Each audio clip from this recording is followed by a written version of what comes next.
So, is the European Union a partnership for peace, or is it a power that tells sovereign nations what they can and can't do? Right now, the EU is facing a huge storm of criticism, and a recent, very public clash has thrown this whole explosive debate right into the spotlight. And it all really kicked off with this statement from, you guessed it, Elon Musk. The EU basically demanded that his platform X censor certain information. When he pushed back, citing freedom of speech, the EU's response wasn't a discussion, it was a massive fine. And that's what led him to make this accusation, that the EU was acting less like a partner and, well, more like an autocrat. And just like that, what started as a corporate dispute absolutely blew up on social media. It sparked a massive debate, with tons of people now asking a question that, honestly, used to be pretty unthinkable. Should the European Union just be abolished altogether? Okay, so let's really dive into this. To figure out if that autocracy accusation holds any water, we've got to understand what the EU was supposed to be in the first place and, what it's become.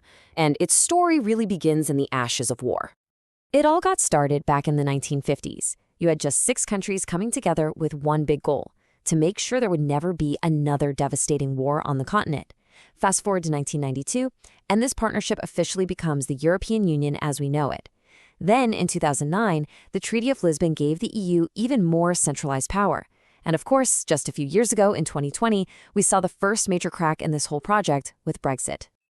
So what was the original mission? Well, number one, the top goal was simple: stop the constant cycle of war. And the strategy to do that was to tie all these nations together economically. Break down trade barriers, create one single market with the euro, and let people and goods move around freely. The thinking was a united Europe would be way more powerful and peaceful on the world stage. And that brings us to today. What we have now is a powerful alliance of 27 nations, all officially committed to promoting democratic values. But what happens when one of those nations disagrees with the central power? How is that power actually used? To really get that, we need to look at a case study that brings this whole tension into super sharp focus. Which brings us to Hungary. It's a member state that is now locked in a really dramatic clash with the EU, a clash that perfectly illustrates this conflict between, national sovereignty on one side and centralized authority on the other.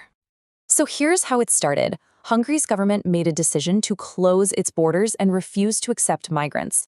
Now, this was in direct defiance of a common EU directive about asylum policy. So, what did the EU do?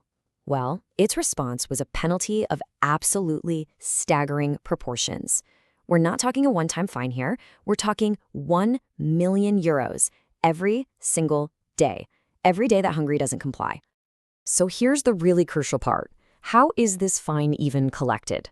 It's not like the EU sends an invoice and waits for a check. No, they just take it.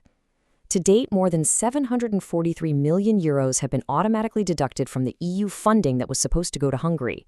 There's no negotiation, there's no consent, it's just taken. Let's just break down how this whole thing escalated so quickly. First, you have the European Court of Justice in Luxembourg ruling against Hungary.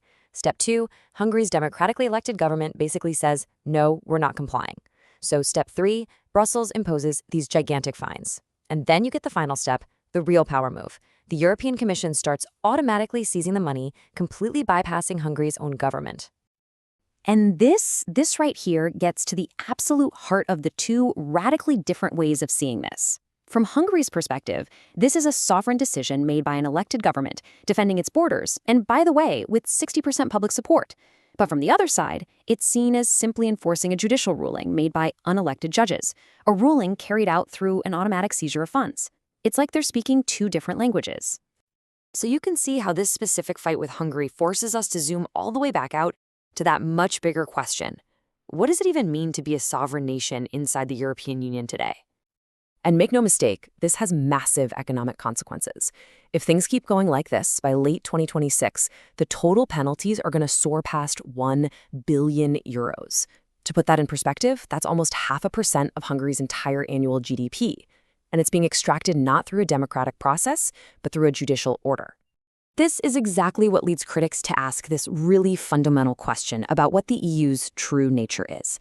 Is it, and I quote, not a partnership of nations, but a system where sovereignty exists only until Brussels decides otherwise? And so we end up right back where we started. From a tech CEO resisting a censorship demand to a member state defying a migration pact, the core accusation is exactly the same. What started as a project to guarantee peace through partnership is now clearly at a crossroads. So, is the European Union a partnership of sovereign nations, or has it become something else, a centralized power?